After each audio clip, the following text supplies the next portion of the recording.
With training camp 13 days away, let's jump into some training camp battles.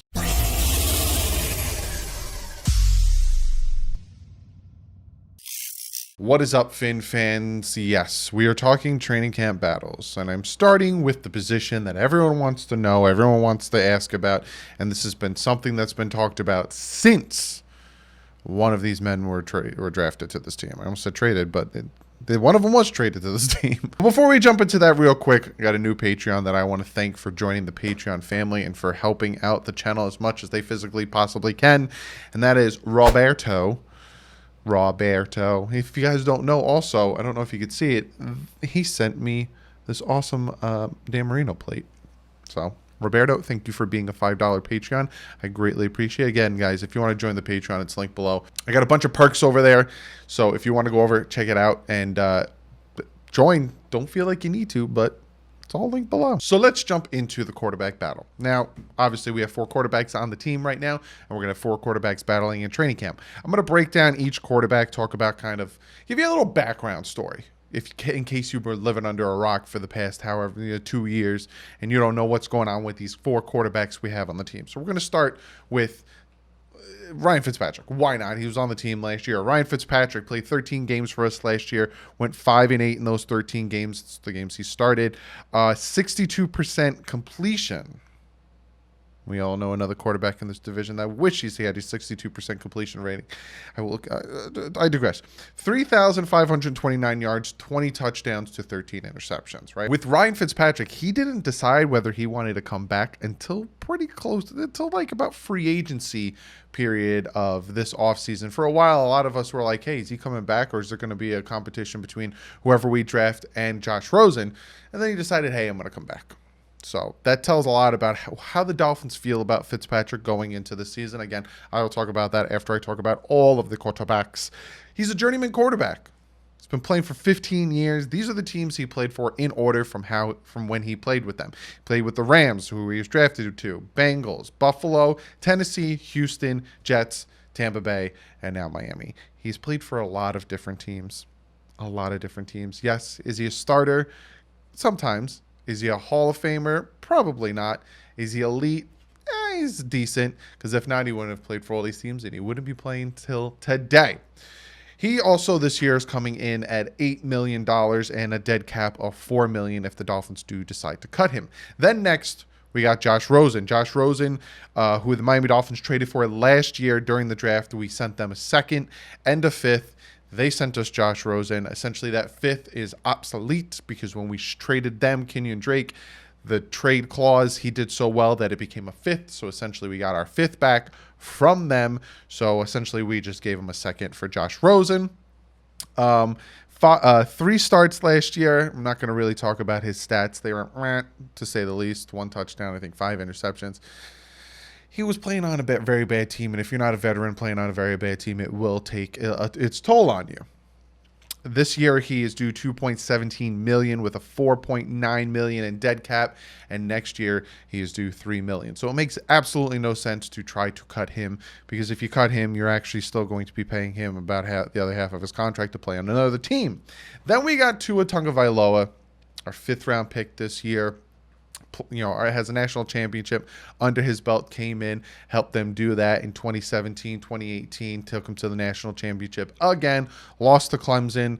Then last year, unfortunately, had his hip injury after the LSU game, which, again, I have a video breakdown of that. You can go back, check out that video, show how he actually played very well in that game, even though throwing an interception and having a fumble. Gets drafted. Now, he has this injury history that everyone wants to talk about, right?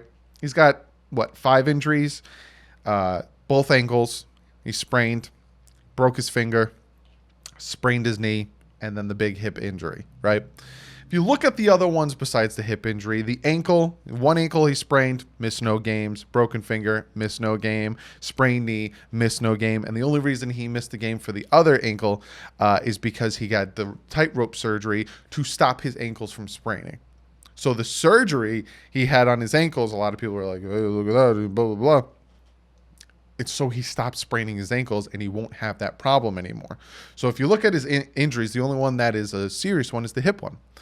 And from what I'm hearing, he is in fantastic health. He is way ahead of schedule and all that great stuff.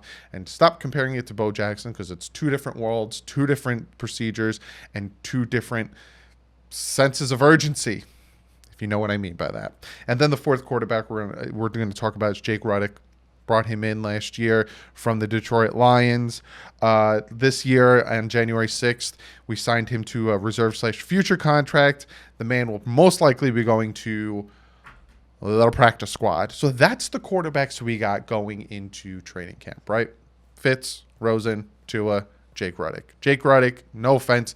Hey, he might come out, shock the world, and do his thing like a chicken wing, but I don't see Jake Ruddick, honestly, in this competition. I think it's a three-headed horse race. What the heck did I just say? Yes, I think it's between, Fitz, Rosen, and Tua. Now, Barry Jackson came out with an article yesterday, because you guys are watching this on Wednesday. I'm recording this on Tuesday night, like I normally do. Barry Jackson came out with an article talking about the quarterback situation. This is what he had to say. I'm just going to read it to you real quick. We're going to dissect it. I'm going to talk to you about the battle, and then we're going to get to comment of the day. So he says, when realistically can quarterback Tua Tagovailoa overtake Fitzpatrick? A source in touch with the Dolphins said that while the great likelihood is that Ryan Fitzpatrick will open the season as the starter, the Dolphins are open-minded about playing Tua if he shows command of the offense and consistently impresses in practice, and if the team isn't performing well under Fitz. They aren't going into the season with a plan to definitely redshirt Tua, barring some health setback. One team source said Tua appears very confident in himself, which is a good thing. I also think that is a very good thing. If Fitz is very good to start the season, and if the Dolphins are winning, he likely would hang on to the job until that changes. Thing is, Fitz's history suggests that will change at some point. And then he talks about Josh Rosen.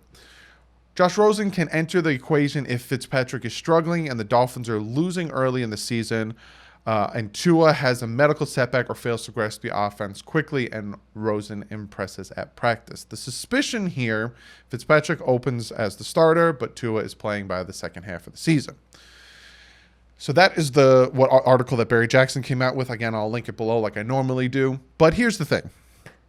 That probably pissed off a lot of Rosen fans, right? A lot of Rosen fans are probably thinking, hey, why don't you give the kid a chance? Why is Barry Jackson kind of brushing off Rosen, making Rosen the third guy on the totem pole? And if Fitz is struggling and Tua is struggling, then Rosen gets his chance. What if? Blah, blah, blah. Now, this is my take on the quarterback battle in training camp, right? You got Fitz, Rosen, and Tua, and again, Jake Ruddick. He might pop up and actually start doing real well, but I doubt it. I don't think. I think he's just going to go straight to the practice squad. Fitz is Fitz. Fitz practice wells. I can't speak. Fitz practice well. He has some games where he does really well, and he has some games where he becomes Fitz tragic. But a lot of times the Fitz tragic happens when he forces the Fitz magic. So Fitz is Fitz. We know who Fitz is, 15-year vet.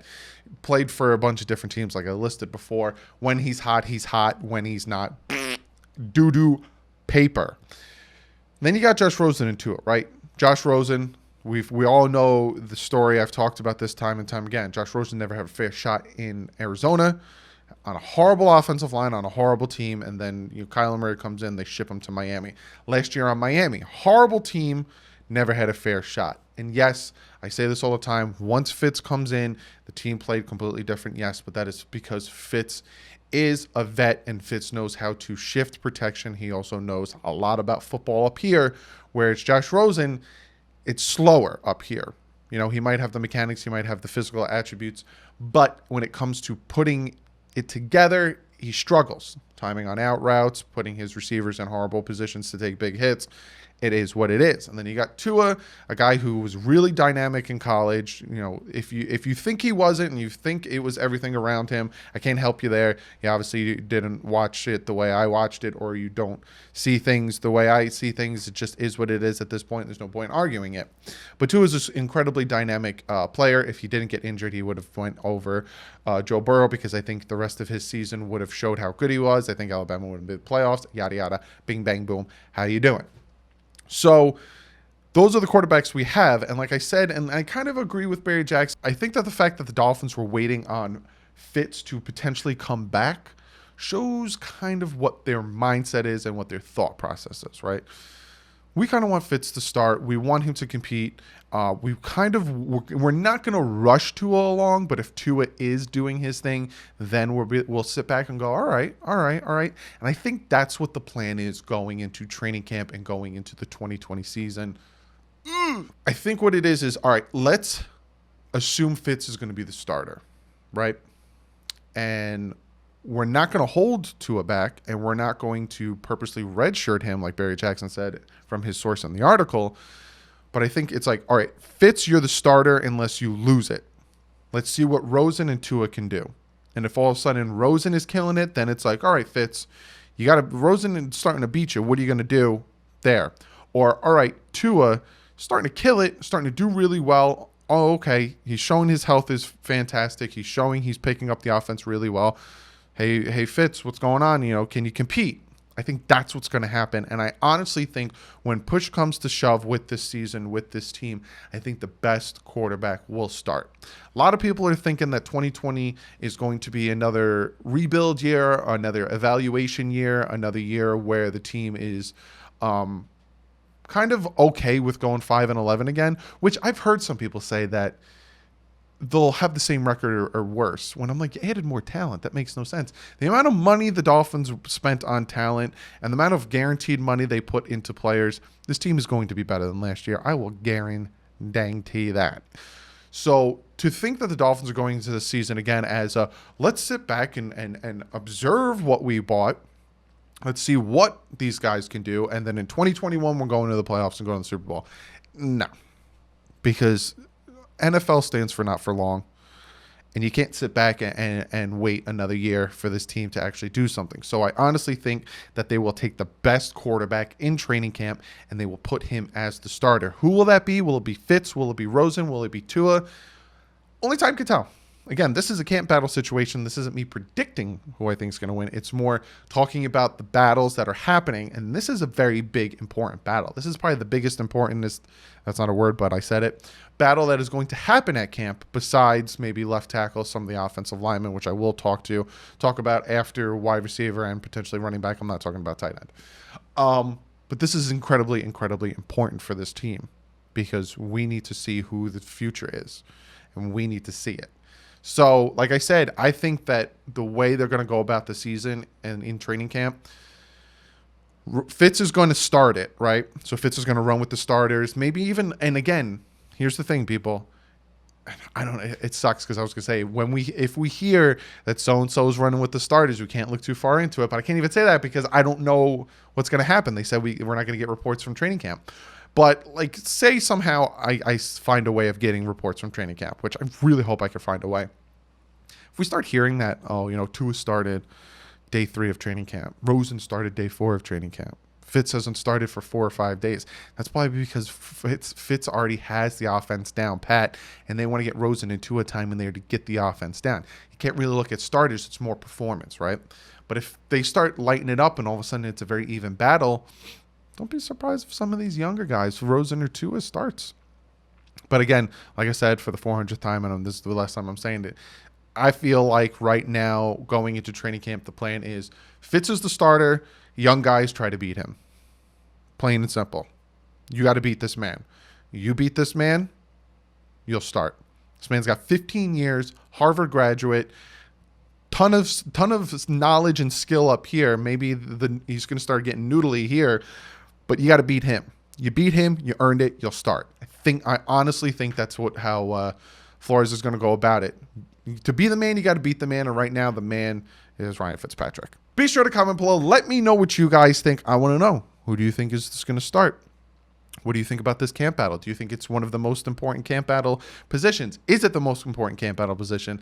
Be sure to comment below, and I'm going to get to your guys' comment of the day. Now, the comment comes from Kevin Barrel, and he hit me up on Twitter, and he said, huge question. What player do you think the Dolphins need that will possibly put them in the playoff picture or playoff talk? Love the channel. Best Dolphins channel there is at DouglieDoWrong. Well, Kevin, thank you so much for that last part. Made me feel good today. It's a good question, and I don't know the answer to that. I kind of have an idea of the answer to that. I can't give you a I feel like, what's the point? No, I can't give you a finite answer because I don't know where we're lacking right now, because I haven't seen them in OTA minicamp, all that stuff. So I need to see them during the season. But if push comes to shove, I'd probably want a little bit more help on the offensive line. I have to see which wide receivers are struggling. Like if they're all struggling, say like, Preston Williams can never get back to form because of his injury, and it's just Parker who's doing really well again, probably another wide receiver. I need to see how the running backs are doing. If I still have a guy who doesn't know which lane to hit, then maybe a running back. I'll make a video talking about next year's of running back free agency class. Jeez Louise, that'll probably be Friday's video. So maybe that. But for me, it's going to be the trenches, right? I need to see how this defensive line is. I need to see if Shaq Lawson and Agba can get consistent pressure on the quarterback, and I need to see how the offensive line works. So for me to answer your question without really seeing how the team's playing, which addition would really, puts this team in a playoff picture and the playoff talk consistently, I'm assuming you want to know, probably be like a pass rusher that consistently gets after the quarterback, or, the offensive line that helps. But for me, I'm going to say right now, a pass rusher that consistently gets after the quarterback. Another Cam Wake, another Jason Taylor, one of those guys that you have to plan for him. You're going to have to constantly slide your protection to double him, which then is going to free up, when a Walla Goonlier, a Bowen, somebody on the other side. So, I hope that answered your question. For me right now, I'm going to say an elite pass rusher that consistently gets after the quarterback. But Kevin, thank you so much for the comment. Like usual, guys, be sure to comment below and to follow me on Twitter. That's why I got the comment. I went over to Twitter. I said, hey, what you got? And Kevin was like, I got this. And I said, oh, I like that one. I'm going to pick it. So be sure to go follow me on Twitter and Instagram. But other than that, like I said, I got a ton of camp battle videos coming. I'm going to talk about the ones that are most important. I don't think there really is a camp battle for tight end. I think Gesicki is the starter, so I'm not going to really talk about that. I think there's going to be a little good one at wide receiver, not top, but maybe a little bit on the bottom. Running backs, corner, not really, and maybe in a one position. I'll talk about that D-line, So I got a lot of those, but I think my next video I'm going to talk about, unless you guys don't, let me know if you guys want me to talk about 2021's running back free agency and the Madden ratings for the Miami Dolphins. So I think that's going to be the next video on Friday, and then I'll have another one for you guys on the weekend. So like I said, comment below, let me know if you guys want me to do that video. But other than that, be sure to check out Fan to Fan Network. The website is going to come out very soon. Ton of great NFL content on there from different NFL YouTubers, so be sure to check that out. Again, the Twitch is below. Also, I have my own Twitch, twitch.tv/DouglieDoWrong. Once I get into this new house and I have set up my studio, I'm going to start doing that more often, so you could check that out. Check out DolphinsTalk.com. Very, very good site. Ton of Dolphin content on there. But other than that, I will see you guys on Friday with the next video. But like usual, stay classy. Fins up.